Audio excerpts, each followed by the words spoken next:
बिस्मिल्लाहिर्रहमानिर्रहीम। अस्सलाम वालेकुम नाज़रीन, तासीर ऑनलाइन में खुश आमदीद। हम उम्मीद करते हैं कि आप बखैर व आफ़ियत होंगे।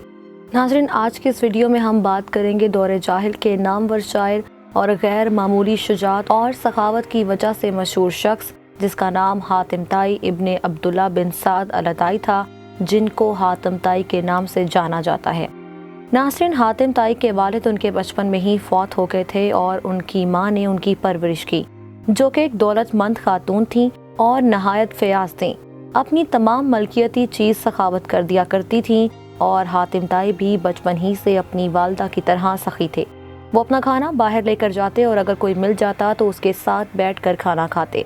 वो ज़्यादातर अपने दादा के घर रहा करते थे, जो कि उनकी सखावत को बिल्कुल पसंद नहीं करते थे और उन्होंने अपने ऊँटों की निगरानी की जिम्मेदारी भी इन्हीं को सौंपी हुई थी। एक दिन हातिम ताई वहाँ पर ऊँटों की निगरानी पर मामूर थे कि कुछ लोग उनके पास से गुजरे और उनसे मेहमान नवाजी का मुतालबा किया।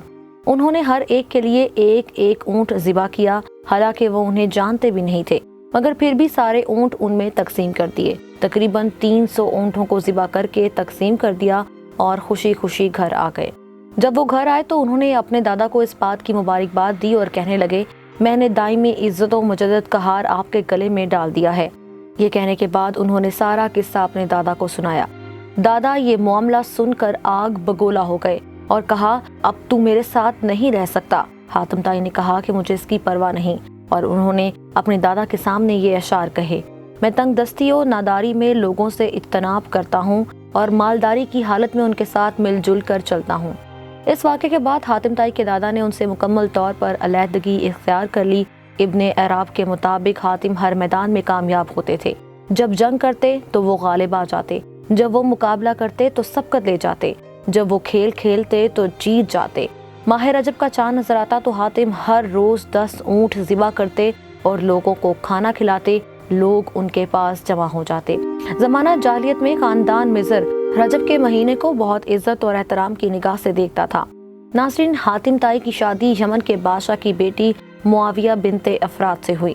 यमन का बादशाह भी हातिम ताई ही की तरह नहायत सखी दिल था, मगर उसको दूसरों से हसद करने की एक बीमारी थी और जब उसने हातिम ताई की सखावत देखी तो अपने ही दामाद से हसद करने लगा और लोगों से हातिम ताई के बारे में सुना तो हसद और भी बढ़ गई। यमन का बादशाह ये समझता था कि मैं हातिम ताई से ज्यादा दौलतमंद हूँ तो ज्यादा सखी भी मैं ही हूँ। बादशाह ने सोचा कि अगर मजीद दरिया दिली दिखाई जाए तो लोग हातिम ताई को भूल जाएंगे और सिर्फ यमन के बादशाह की सखावत का ही तस्करा होगा। इस मकसद के लिए उसने एक दावत का एहतमाम किया और सबको खूब इनामों कराम से नवाजा, मगर वहाँ जो भी आता हातिम ताई का जिक्र करने लग जाता। जब बादशाह ने यह सब देखा तो वो और भी आग बगोला हो गया और उसने सोचा कि अवाम के दिल से हातिम की जगह नहीं ली जा सकती, मगर इसको अगर कत्ल करवा दिया जाए तो शायद लोग इसको भूल जाएंगे। बादशाह ने अपने ही दामाद को कत्ल करने का मंसूबा तैयार कर लिया और अपने एक सिपाही जिसका नाम आदिल था उसे उस काम के लिए आमादा किया और कहा कि अगर तुम हातिम का सर काट कर लाओ तो तुम्हें हीरे और जवाहरात इनाम में दूंगा और तुम्हें सिपाही से कोतवाल बना दूंगा। आदिल ने ये पेशकश कबूल की और हातिम ताई को कत्ल करने के इरादे से निकल पड़ा। आदिल दिन रात सफर करते हुए जब अपनी मंजिल तक पहुंचा तो कबीले की बस्ती से कुछ दूर उसे एक शख्स मिला जो नहायत मेहरबान, मिलनसार और खूबसूरत भी था।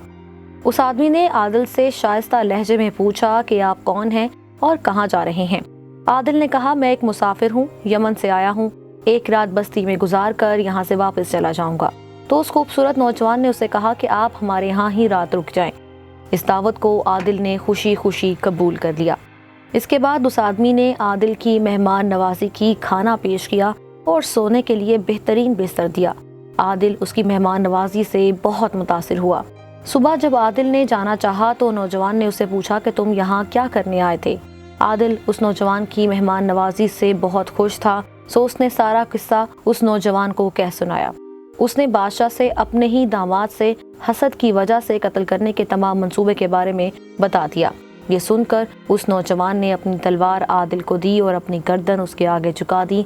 कहा, मैं ही हातिम ताई हूँ जिसे तुम्हारा बादशाह मारना चाहता है। मेरा सर कलम करके बादशाह के पास ले जाओ और अपना इनाम ले लो। ये सुनकर आदिल नहायत शर्मिंदा हुआ और खाली हाथ वापस लौट गया।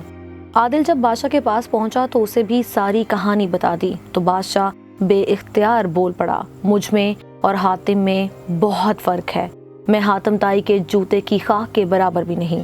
ناظرین، ہم امید کرتے ہیں کہ آپ کو اس سے پہلے حاتم تائی کے بارے میں ایسی معلومات کے بارے میں نہیں پتا ہوگا۔ اگر ہماری آج کی یہ ویڈیو آپ کو پسند آئی ہے تو اسے لائک کریں، کامنٹ کریں اور شیئر بھی کریں، اور ہمارے اس چینل تاثیر آن لائن کو سبسکرائب کرنا نہ بھولیں تاکہ آپ کو مزید ایسی معلوماتی ویڈیوز ملتی رہیں۔